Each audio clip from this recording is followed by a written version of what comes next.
Hello everyone. In this video, I'm going to show you how to use a PS4 game controller with an ESP32, and also how to control some LED lights and a servo motor using it. If you're new to this channel, please consider subscribing and turning on the bell icon so you don't miss any of my upcoming videos. Now, let's understand how this system works.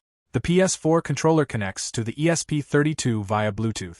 This means that every time you press a button or move a joystick, it sends a small data packet containing values such as position and pressure. On the other side, the ESP32 receives this data using its built-in Bluetooth capability. It can read all these inputs in real time and use them to control different devices. Here are the buttons available on the PS4 controller. We will read the value of each button when it is pressed. To pair the controller with the ESP32, both devices must have the same MAC address. So, you need to update the MAC address of the PS4 controller using the 6-axis pair tool. So first, we need to find the MAC address of the ESP32. To do that, upload any code to your ESP32. After uploading, go to the board information section, where you will find the MAC address. Copy it and save it somewhere safe.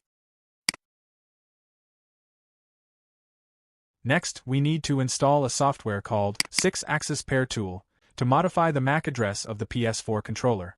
You will find the download link in the video description. Download and install it.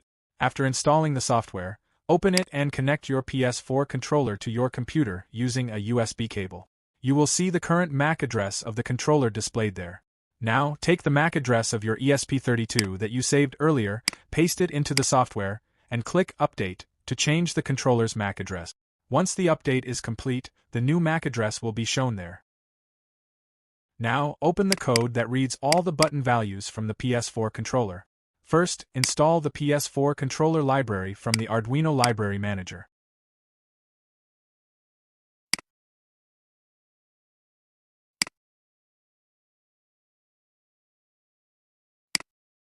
Then, set the MAC address in the code to match the one you configured.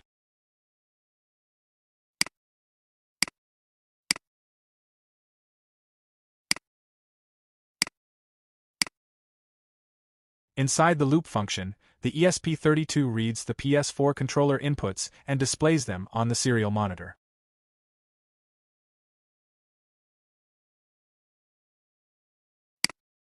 Now, simply upload this code to your ESP32.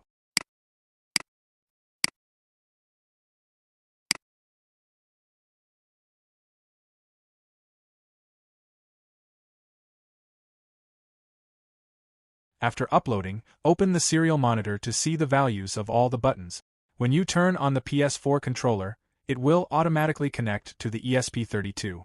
Whenever you press a button, the name of that button will be displayed like this.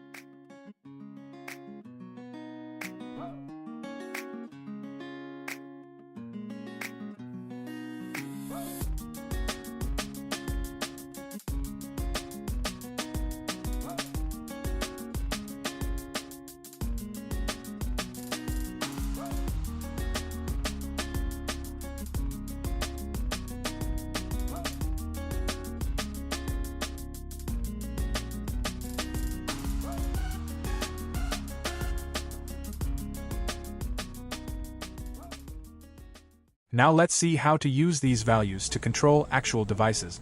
Here, I will control two LEDs and a servo motor using the PS4 controller. Open the LED and servo control code from the project files.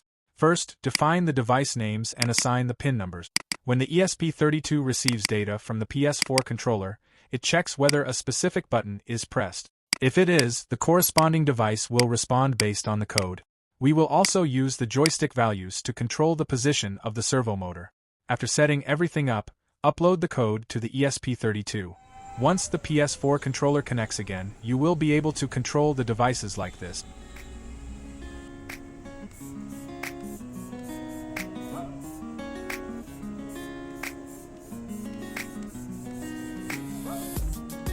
That's it for today's video. Thank you so much for watching till the end.